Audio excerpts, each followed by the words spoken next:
Pfizer est une multinationale basée aux États-Unis, dont le siège social se retrouve à New York. Nous sommes une filiale, donc Pfizer Canada est une filiale de Pfizer.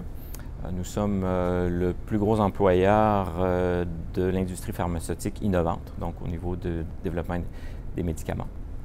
Au niveau de la recherche que nous faisons ici à Montréal, mais aussi au Canada avec Pfizer, naturellement, les grandes aires thérapeutiques d'aujourd'hui sont en oncologie, au niveau des vaccins, au niveau des sciences neurologiques et également de l'inflammation et de la démence ou en fin de compte de l'Alzheimer. Donc ça, ce sont vraiment, je vous dirais, les grands créneaux pour lesquels on essaie de trouver des partenaires de choix dans des centres d'excellence pour s'assurer que les chercheurs canadiens puissent collaborer avec nos chercheurs à la maison mère et créer de cette façon-là un partenariat qui perdure au fil des années.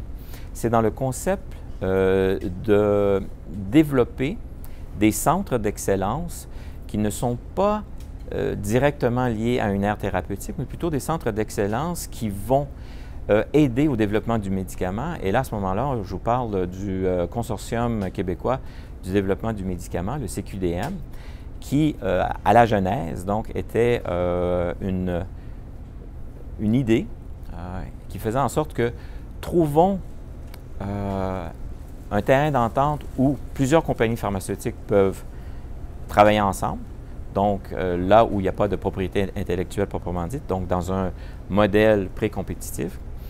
Et collaborons avec le gouvernement et d'autres instances pour s'assurer qu'on crée un fonds d'innovation qui permettra à ce moment-là à des chercheurs québécois d'innover dans l'approche du développement du médicament de façon pré-compétitive. Ce que ça veut dire, c'est que essayons de trouver des outils qui vont permettre d'aider à accélérer le développement du médicament.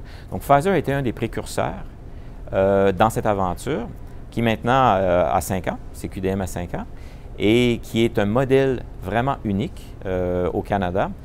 Et je peux vous dire une chose, c'est que d'autres provinces aimeraient bien émuler ce même concept. Vous savez, l'économie du savoir, c'est quelque chose qui est très important.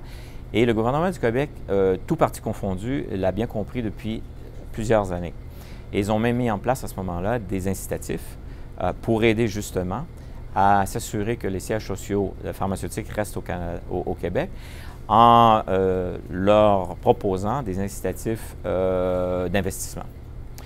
Et donc ça, c'est une des grandes raisons pour lesquelles Pfizer Canada a décidé de continuer à avoir son siège social à Montréal. Je pense qu'au Québec, nous sommes très, très bien positionnés au niveau de la médecine personnalisée. Et en passant, la médecine personnalisée est probablement l'avenir lorsqu'on regarde au niveau du développement pharmacologique pour de nouveaux médicaments. C'est-à-dire de personnaliser le médicament pour s'assurer qu'au niveau d'innocuité, le produit est sécuritaire, mais qu'également au niveau de l'efficacité, on sait que le produit va faire ce qu'il doit faire. Donc cette médecine personnalisée qui est encore à un stade d'adolescence, si vous voulez, est certainement l'avenir et le Québec est très, très bien positionné.